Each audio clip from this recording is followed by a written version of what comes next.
Guarantee guarantee guarantee ಇದು guarantee news. ನಾನು ಧನುಶ್ರೀ. ನಮ್ಮದು ವಿವಿಧತೆಯಲ್ಲಿ ಏಕತೆ ಸಾರುವ ದೇಶ. ಇಲ್ಲಿ 16 ಭಾಷೆ, ಗಡಿ, ಪ್ರಾಂತ್ಯ, ಪಂಗಡ, ಜಾತಿ, ಧರ್ಮಗಳಿವೆ. ಆದರೂ ಸಹ ನಾವೆಲ್ಲರೂ ಭಾರತೀಯರು ಅನ್ನೋದು ಕೂಡ ಅಷ್ಟೇ ಸ್ಪಷ್ಟ. ಯಾರಿಗೆ ತಾನೇ ಭಾಷಾ ಪ್ರೇಮ ಇರಲ್ಲ ಹೇಳಿ?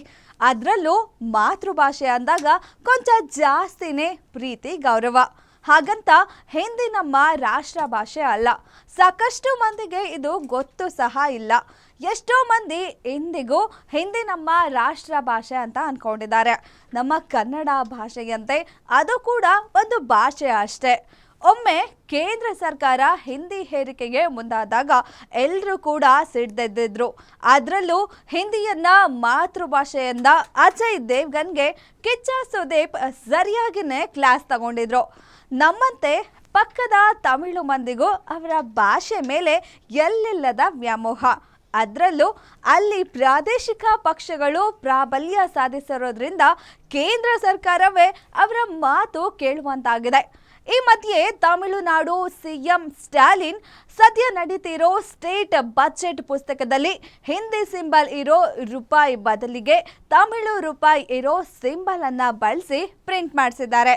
ಇದೀಗ ಅದು ಅತೀವ ಚರ್ಚೆಗೆ ಗ್ರಾಸ ಆಗಿದೆ. ಹಿಂದಿ ಹೇರಿಕೆ ಬೇಡ ಅಂತ ಸಿಎಂ ಸ್ಟಾಲಿನ್ ಹಾಗೂ ತಮಿಳು ಸರ್ಕಾರ ಈ ಬಗ್ಗೆ ಕೇಂದ್ರಕ್ಕೆ ಬಿಸಿ ಮುಟ್ಟಿಸಿದೆ. ಆದ್ರೆ ಎನ್ಡಿಎ ಅಲೈನ್ಸ್ ನಲ್ಲಿರೋ ಜನಸೇನಾ ಪಕ್ಷದ ಮುಖ್ಯಸ್ಥ, ಸದ್ಯ ಆಂಧ್ರದ ಡಿಸಿಎಂ ಕೂಡ ಆಗಿರೋ ಪವರ್ ಸ್ಟಾರ್ ಪವನ್ ಕಲ್ಯಾಣ್ ಅವರು ತಮಿಳುನಾಡು ಸಿಎಂ ಸ್ಟಾಲಿನ್ ವಿರುದ್ಧ ಕಿಡಿಕಾರಿದ್ದಾರೆ. ನಿಮ್ಗಳಿಗೆ ಸಿನಿಮಾ ಬಿಸ್ನೆಸ್ಗೆ ಹಿಂದಿ ಬೇಕು, ಇದಕ್ಕೆ ಬೇಡವಾ? ಹಾಗಾದ್ರೆ ತಮಿಳು ಸಿನಿಮಾಗಳನ್ನ ಹಿಂದಿಗೆ ಯಾಕೆ ಡಬ್ ಮಾಡ್ತೀರಿ ಅಂತ ಧ್ವನಿ ಎತ್ತಿದ್ದಾರೆ. ಇನ್ನು ಈ ಸಿಎಂ ಡಿಸಿಎಂ ನಡುವಿನ ಜಗಳಕ್ಕೆ ಬಹುಭಾಷಾ ನಟ ಪ್ರಕಾಶ್ ರೈ ಎಂಟ್ರಿ ಕೊಟ್ಟಿರೋದು ಇಂಟ್ರೆಸ್ಟಿಂಗ್ ಆಗಿದೆ. ಜಸ್ಟ್ ಆಸ್ಕಿಂಗ್ ಹೆಸರಲ್ಲಿ ಪ್ರಶ್ನಿಸುವಂತೆ ಈ ಬಾರಿಯೂ ಕೂಡ ರೈ ತಮ್ಮ ಅಭಿಪ್ರಾಯವನ್ನ ಸೋಷಿಯಲ್ ಮೀಡಿಯಾ ಮೂಲಕ ಹೊರಹಾಕಿದ್ದಾರೆ.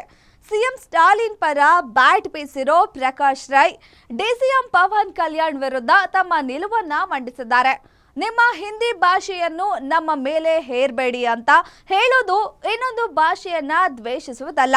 ಸ್ವಾಭಿಮಾನದಿಂದ ನಮ್ಮ ಮಾತೃಭಾಷೆಯನ್ನ, ನಮ್ಮ ತಾಯಿಯನ್ನ ಕಾಪಾಡಿಕೊಳ್ಳೋದು. ಹೀಗಂತ ಪವನ್ ಕಲ್ಯಾಣ್ ಅವರಿಗೆ ಯಾರಾದರೂ ಹೇಳಿ ಪ್ಲೀಸ್ ಅಂತ ಸಾಮಾಜಿಕ ಜಾಲತಾಣದಲ್ಲಿ ಪೋಸ್ಟ್ ಹಾಕಿದ್ದಾರೆ ನಮ್ಮ ರೈ.